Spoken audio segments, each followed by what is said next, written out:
আজকে আপনাদের সাথে শেয়ার করব কিভাবে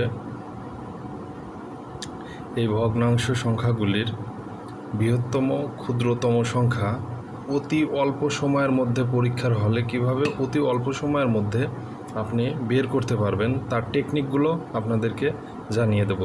একমাত্র এই টেকনিকই অতি অল্প সময়ের মধ্যেই পরীক্ষার হলে সমাধান করা সম্ভব। যেমন এই সংখ্যাটিকে আমি প্রথমে বৃহত্তম সংখ্যা বের করব। তাহলে বৃহত্তম সংখ্যা আমাকে বের করতে হলে প্রথমে কি করতে হবে,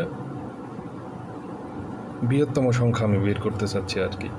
তাহলে আমাকে কি করতে হবে, 3 আর এই 7-এর ক্রস গুণন দিতে হবে। কিন্তু এই যে 3 7-এর ক্রস গুণন, আবার 4 ও 4-এর ক্রস গুণন। আমাকে যেহেতু বৃহত্তম সংখ্যা কিন্তু মনে রাখতে হবে, বৃহত্তম সংখ্যা যখন বের করব 3 7 21 ইস্টু 4 4 16। ঠিক আছে, এখন এই 16 থেকে 21 বড়, অতএব আমরা 16কে কেটে দেব। অতএব 16 হচ্ছে পরের সংখ্যাকে নির্দেশ করে, অতএব এই সংখ্যা থেকে এই সংখ্যাটা বৃহত্তম। ঠিক আছে, আচ্ছা এখন নেক্সটের অপশনের সাথে তুলনা করা হবে। যেমন আবার পরের সাথে ক ও গয়ের সাথে তুলনা করব কোনটা বড় আসলে। 3 7 21, 3 7 21 ইস্টু 4 6 24, 4 6 24 গুণ করলে হবে 4 6 24, অর্থাৎ এই 24। আমরা দেখতেছি যে 21-এর থেকে 24 আসলে বড়, অতএব এই 3/4-এর থেকে 6/7টা বড়। অতএব আমরা এইটাকে কিন্তু কেটে দিয়ে এইটাকে কিন্তু আমরা কাউন্টে রাখবো, পরবর্তী স্টেপ হিসাবে রাখবো। তাহলে এখন আমার গ ও ঘর সাথে তুলনা করব।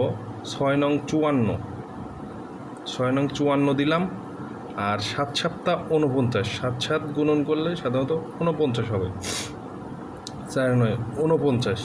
অতএব আমি বলতে পারি যে 54 49-এর থেকে বড়, অতএব এই সংখ্যা থেকে এই সংখ্যাটি বড় হচ্ছে। ঠিক আছে, এই জন্য আমি বলতে পারি যে বৃহত্তম সংখ্যা হচ্ছে বৃহত্তম হচ্ছে গ নম্বর। এই 4টার মধ্যে বৃহত্তম সংখ্যা হচ্ছে গ নম্বর, 6/7।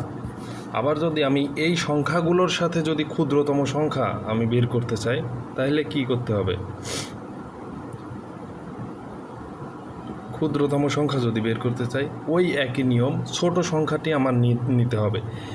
বৃহত্তম সংখ্যা বের করার জন্য বড় সংখ্যাকে তুলনা করে যে বড় সংখ্যা ওইটাকে আমার কাউন্টে রাখতে হবে, এবং পরবর্তী অপশনের সাথে আমাকে আবার তুলনা করতে হবে। এভাবে যেটা সর্বোচ্চ বড় হবে সেটাই হচ্ছে বৃহত্তম সংখ্যা, আর যেটা সর্বনিম্ন হবে কাউন্টের পরে এই ক্ষুদ্রতম সংখ্যার ক্ষেত্রে যেটা সর্বনিম্ন হবে তুলনা করে সেটাই হবে সর্বনিম্ন। যেমন আমি দেখাচ্ছি 3 7 21 ইস্টু 4 4 16।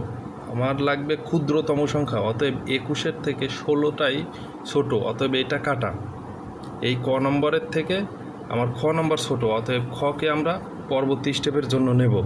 তাহলে আর পরের অপশনের সাথে খ ও গর সাথে তুলনা হবে 4 7 28, 6 7 42 কিন্তু পাচ্ছি। অতএব 42 কিন্তু বড় হয়ে যাচ্ছে 28-এর থেকে, অতএব এই সংখ্যাটির থেকে এই সংখ্যাটি আমার ছোটোর দিক থেকে সঠিক। ঠিক আছে, এখন এই সংখ্যা খ ও ঘয়ের মধ্যে তুলনা করব যে আসলে খ ছোট না ঘ ছোট। অতএব 4 নং 36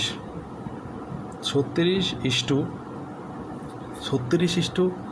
7 7 49, 4 নং 49। অতএব এই 49টা বড়, 36টা ছোট।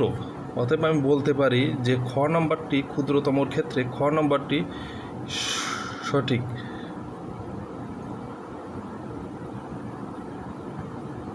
ক্ষুদ্রতম খ নম্বর সঠিক, যার মান ছিল হচ্ছে 4/7। এভাবে আপনারা কিন্তু অতি অল্প সময়ের মধ্যে ক্ষুদ্রতম ও বৃহত্তম সংখ্যাটি বের করতে পারেন। ধন্যবাদ বন্ধু, সবাইকে।